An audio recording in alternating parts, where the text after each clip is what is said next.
एक बार दो बहनें लीना और सीमा कॉलेज से मिली अपनी छुट्टियां मनाने अपने फार्म हाउस पर जाती हैं। वहाँ एक बूढ़ा नौकर रहता है जो उस फार्म हाउस की देख रेख करता था। एक दिन लीना कॉलेज के असाइनमेंट्स बना रही होती है, तभी उसे महसूस होता है कि कोई उसके पीछे से चल के गया। लीना पीछे मुड़ के देखती है पर कोई नहीं दिखता उसे। हाँ, ये कैसा एहसास था? कोई गया मेरे पीछे से। लीना डर जाती है और बगीचे के झूले पे बैठ के अपना असाइनमेंट पूरे करने लगती है। तभी उसे पीछे से कोई झूले पे धक्का देता है। अरे झूला किसने झुलाया? कौन है? कौन है? तभी एक आवाज आती है, कोई है। वो भागने लगती है। भागते भागते वो फार्म हाउस के पीछे वाले स्टोर रूम में पहुंच जाती है। भगवान रक्षा करो मेरी। तभी लीना की नजर वहाँ पड़े हड्डियों पर पड़ी। लीना के होश उड़ गए। हाँ, ये किसकी हड्डियाँ हैं? तभी उन हड्डियों से अजीब अजीब आवाजें सुनाई देने लगती हैं। आखिर तू आ ही गई यहाँ मेरे पास। मैं कब से तेरा इंतजार कर रहा था। कौन हो तुम? क्यों मुझे परेशान कर रहे हो? मैं तेरा काल हूँ। मैं कब से सोच रहा था कि कोई इस कमरे में आए और मेरा श्राप खत्म हो। कैसा श्राप? मुझे मत मारो। हे भगवान, मैं ये कहाँ फंस गई? हड्डियों का ढांचा अजीब अजीब आवाजें निकालते हुए लीना की तरफ बढ़ने लगता है। बचाओ मुझे, इस हड्डियों के ढांचे से बचाओ कोई। लीना वहाँ से भागना शुरू करती है। भागते भागते वो फार्म हाउस के अंदर घुस जाती है और अपने कमरे में चली जाती है और अंदर से दरवाजा बंद कर लेती है। बाल बाल बच गई आज तो। आज के बाद उस तरफ बिल्कुल भी नहीं जाऊंगी। लीना अभी भी डर से कांप रही होती है। तभी दरवाजा खटखटाने की आवाज आती है। लीना आवाज सुन के सहम जाती है। कौन है वहाँ? मैं हूँ दीदी। क्या हुआ? दरवाजा खोलो। सीमा की आवाज सुन के लीना थोड़ी राहत में आती है। लीना भाग के दरवाजा खोलती है। क्या हुआ दीदी? आप ठीक तो हो? यहाँ कुछ ठीक नहीं है। बहुत अजीब अजीब हरकतें होती हैं। क्या ठीक नहीं है? अब वो स्टोर रूम, हड्डियाँ, ढांचा। इतना बोलते ही बेहोश हो जाती है। सीमा लीना को बिस्तर पे सुला देती है। फिर सीमा फार्म हाउस के स्टोर रूम में जाती है। देखने पर वहाँ वैसा कुछ नहीं मिलता। सीमा वापस आ जाती है। फिर सीमा उस नौकर को बुलाती है। हरिया, ओ हरिया, यहाँ आओ। जी मालकिन, क्या हुआ? तुम हमें बुलावत रही? हाँ, तुमसे कुछ पूछना है। जी बताइए मालकिन। यहाँ कभी कुछ हुआ था क्या? मालकिन, बहुत पुरानी बात है। जब तुम्हारा दादाजी यहाँ रहत रहे तब यहाँ एक नौकर काम करता था। एक दिन बाद नौकर पैसों के लालच में दादाजी पर ही हमला कर दी। फिर क्या हुआ? पर दादाजी का पहले ही जे हमले की खबर है गई। दादाजी व नौकर को फार्म हाउस के पीछे स्टोर रूम में बिना अन्न पानी के जिंदा बंद करवा दी। भूख प्यास से बेसुध नौकर कछु दिनन में तड़प तड़प के मर गई। सीमा ये सुनकर डर जाती है। और हमारे दादाजी इतने कठोर थे, ये तो आज ही पता चला। बा नौकर की हड्डियाँ 22 स्टोर रूम में पड़ी थी। ये भी बोले थे कि बिन हड्डियों में से आवाजें आवत हैं। ये सुन के मानो सीमा के पैरों तले जमीन खिसक गई हो। अरे बाप रे, ये क्या मुसीबत है। कहीं लीना उन्हीं हड्डियों की तो बात नहीं कर रही थी? वो भी तो स्टोर रूम, हड्डियाँ, खोपड़ी बोल के बेहोश हो गई थी।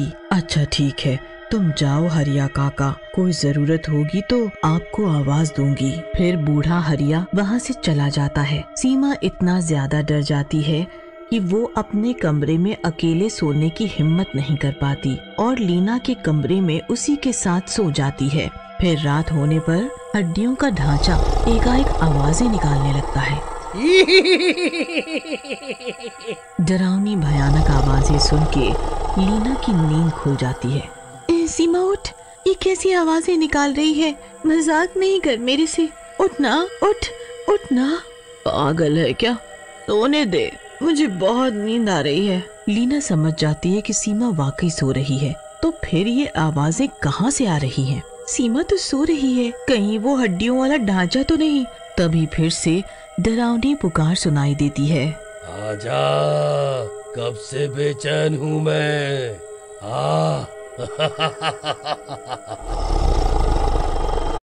सीमा उठ, वो फिर से बुला रहा है, वो मुझे जिंदा नहीं छोड़ेगा।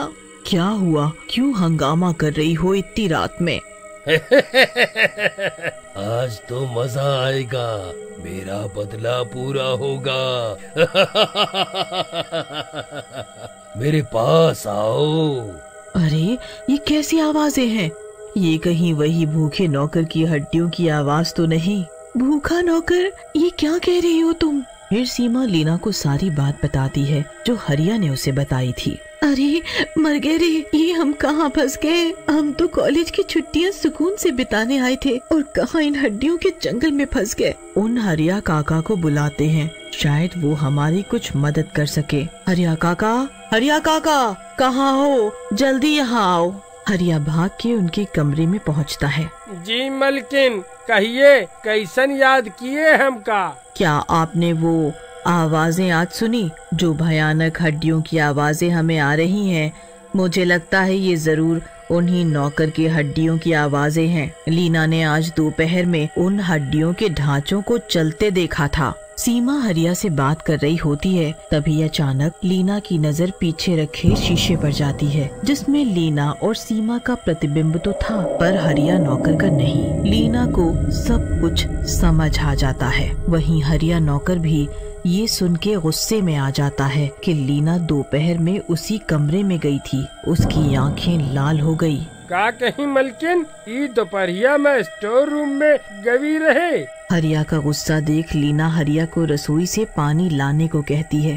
ए छोकरी, मैं तेरे बाप का नौकर नहीं। गुर्राते हरिया काका को देख सीमा और लीना डर जाती है। सीमा बाहर भाग, ये कोई हरिया काका नहीं बल्कि उसी नौकर का भूत है, वो हड्डियाँ इसी की है। आगाह करते ही सीमा और लीना दोनों फार्म हाउस के बाहर भागने लगती हैं, पर सीमा भागते समय रसोई से माचिस और मिट्टी के तेल की कट्टी ले लेती है। भागते भागते वो दोनों बगीचे के एक बड़े से पेड़ के पीछे छुप के बैठ जाती हैं। ए छोकरियों, कहाँ गई? आज हम तुमका जिंदा न छोड़ब। अब तुम दोनों हमारी असलियत जान गई हो। अब तो तुम दोनों का मरण का पड़ी। अब हम इस नौकर के भूत से एक ही तरीके से बच सकते हैं। कैसे बचेंगे? आज ये भूत हमें मार डालेंगे। तभी कहते हैं कि बड़े बुजुर्गों के बुरे काम का फल बच्चों को मिलता है। हमें हमेशा अच्छे कर्म करने चाहिए। हिम्मत रखो, भगवान हमारे साथ है। हमें किसी भी तरह उस स्टोर रूम में जाके इस भूत को उकसाना होगा कि वो अपनी हड्डियों में प्रवेश करे। फिर जैसे ही वो हड्डियों में घुसेगा, हम उस लाश को जला देंगे। इस तरह इस फार्म हाउस को उस भूत से छुटकारा मिल जाएगा। फिर लीना और सीमा हिम्मत करके उस स्टोर रूम में जाती हैं। ये भूत खुद को बहुत ताकतवर समझता है ना? हिम्मत है तो इन हड्डियों में प्रवेश करके दिखा। चुनौती देवत है हमका। हर अब अहन सबक सिखावत है तुम दोनों का। गुस्से में लाल पीला हरिया का भूत उन हड्डियों के ढांचे में प्रवेश कर लेता है और तभी मौका देखते ही सीमा मिट्टी का तेल उस पर डाल देती है। बस आज तेरा खेल खत्म हरिया भूत। हम तो तुझे रखवाला समझते थे, पर तू तो भूत निकला। आज तेरी कहानी खत्म। फिर सीमा माचिस जलाती है और उस पर फेंक देती है। अरे बचाओ बचाओ, बहुत जल रहा है, बचाओ बचाओ। इसने ही नहीं किया हमारे साथ धोखा, फिर धोखा।